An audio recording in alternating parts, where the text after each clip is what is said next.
The book is titled Find Your Own Way Home, and to call it a dark and compelling read is a definite understatement. I'm joined now by its author, Michael Wiley. He's an award winning writer and professor of creative writing at the University of North Florida. Welcome, Michael. Thank you. Great to be here again. Great to have you. So, I had the distinct pleasure of reading this book over the weekend. It is a really extraordinary read. I thought it was terrific.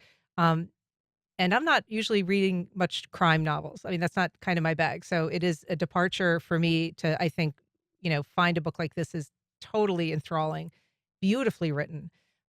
Why did you choose to write it in verse?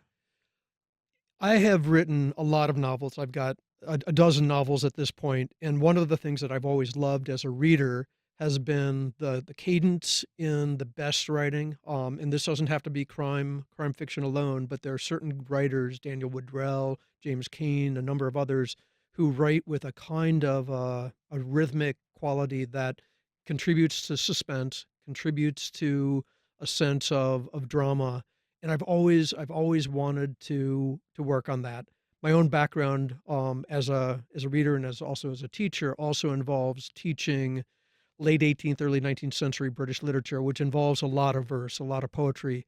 And so I thought if I brought those 2 interest areas, those 2 deep loves together, what might I be able to do? And so I thought, this might not be a good idea, but I'm going to try writing a whole novel in a kind of a language that really emphasizes those rhythms and those cadences. I mean, it must have been sort of daunting, but I say the effect is just really extraordinary. It is such a wonderful read. Um, So it's told from 5 different perspectives, and none of them are really named, although we do kind of catch the librarian's name at one point in the book. Why did you wanna choose them, kind of somewhat anonymous figures to tell the story through? Right. This whole story involves a missing teenage girl, who turns out to be a murder victim.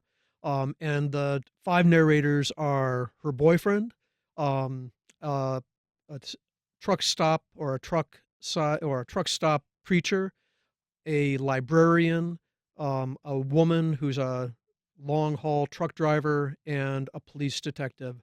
And what I really wanted to do is I wanted to have a number of people who came at her story, at the girl's story from different angles. I write a lot of my books are in first person narrator. About half my books are first person narrators. And I thought if I brought all these different perspectives together to see the way that they treated this very interesting and I think heart compelling story about this missing girl, they would each see different kinds of things, and that would contribute to the mystery, and it would contribute to the interest in the reading.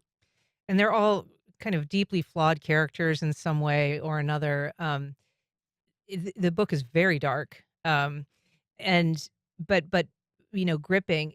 The title, "Find Your Own Way Home," I mean, there's a lot of searching in this book. There's a lot of references to people kind of recapturing parts of their past. What did the title mean to you? What how did that kind of carry the story through to, Right. for you?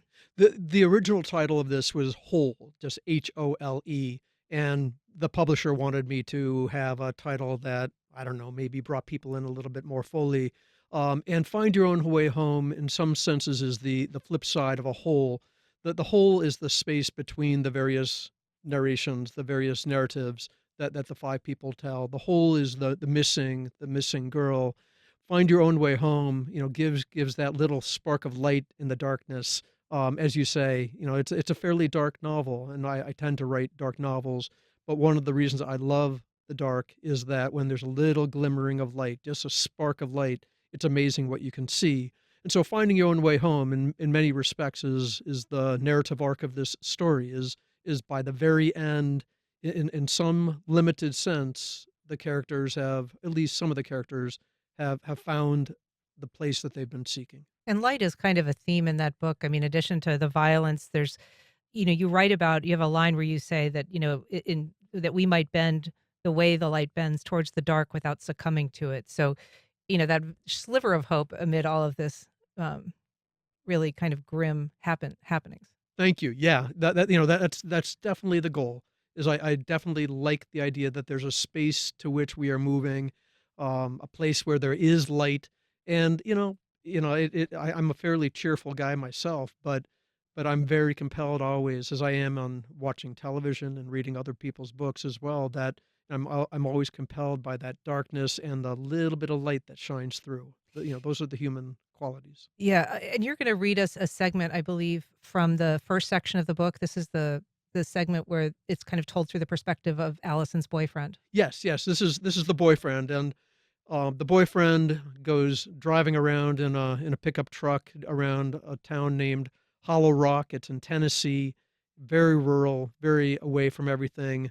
And this is him talking about driving around with Allison. I touched the gas and raced up Seminary Street. Allison sat beside me, window open, the night air howling in, forgetting all I didn't know till then I wanted to forget. Windows up against the coming cold, she said, "Do you ever think of leaving?" I said, "No." The truth was right there in the car with her was where I thought I'd be if everything worked out.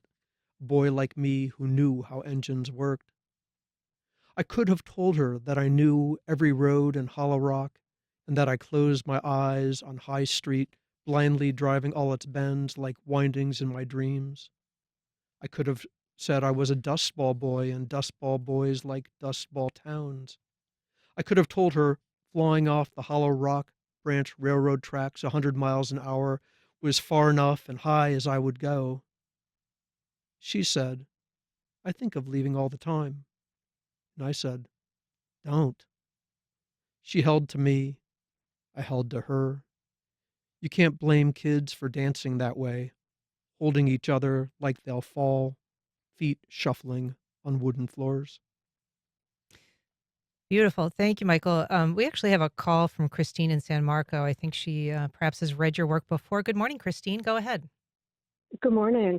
So I have read the work before and I've really liked it, but I'm a little unsure about reading something in poetry. So how do you recommend kind of diving in for someone who's new? No, thanks. That's a good question. I mostly write prose, and this was a departure. I really wanted to try to see how the verse works, but it's something that I always recommend to readers that they read it the same way that they would read any other book, which is to say, read it like prose. Again, it feels to me, when I was writing it and when I read it, it feels to me as if this could be something that I was reading just in regular prose fiction.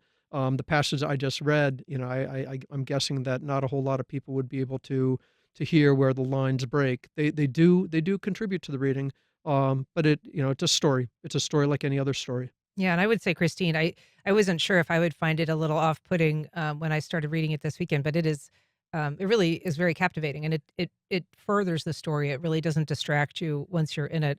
I wanted to ask you because some of book is funny in a way that's really dark as the book is, but um, you have this scene where the grandmother of Allison, who doesn't much care that she's gone or seem concerned about it, has this line where she says, "Life is long, and maybe 15 years is quite enough," which is this sort of like stab of brutal reality kind of humor, but there is a lot of humor in this book, it seems to me.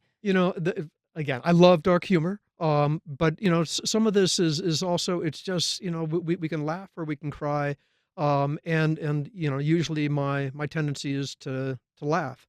I just finished reading a book by Barbara Kingsolver. I was a little late to the game on this one, which is Demon I Copperhead. was thinking of it when I was reading your book because I just finished that about 2 weeks ago. Did you really? There's a An lot of amazing. yeah, a lot of similarities. Right, yeah, it's an amazing book. If people haven't read, um, Demon Copperhead, it won the Pulitzer Prize this past year. I highly, highly recommend But it. the characters, the life that they live, there's so many similar themes. You're right, again, I just came to it myself, but I agree, it's one that I would call a comparative book because it tells a story about this kid who's growing up. His name is Demon. It's really Damon, but everybody calls him Demon, and he lives a really, really tough, and an unbelievably tough life, and it's a funny book. Yeah. It's a really funny book, and if you don't find yourself laughing along the way with him, you're not laughing at him, but laughing with him. I think that that's the key, is if you can laugh with the characters, whatever their lifestyle is, you know, you're in a good space. And I just want to very briefly touch on, because we're almost out of time, but you used a pen name for this book. You've written so many books before and are well known in the world of crime writing, mystery writing, detective novels. Why did you use a pen name? Right. For this title, this is under Michael George, and I did it for really the reason of not confusing readers. Most of what I write is very much commercial fiction, for, I hope, a large audience, and this is one that I didn't want some of those readers getting into this without knowing what they were getting into. I think that anybody who does commit to it or does give it a try, will find it very similar to the other work that I do in that it gets into characters, it gets into plots, it gets into places. But I know that writing it in verse is in and of itself a kind of impediment, and if you can get over that, then great. So it's Michael George instead of Michael Wiley. It's called Find Your Own Way Home. Can people find this around town, or is it just online? It's both. Bookstores, I'm not sure what all bookstores have it. Again, this comes from a university press, and so they don't have the kind of distribution that others do. I know that San Marco Books has it, but definitely if you look up Michael George, Find Your Own Way Home on any of the online sellers, it's there too. And you will be doing an author talk at the Carpenter Library at UNF on October 15th at 5 p.m. We'll have a link to that on our website. Michael Wiley, thanks so much for being here. Thank you so much for having me. Wonderful to be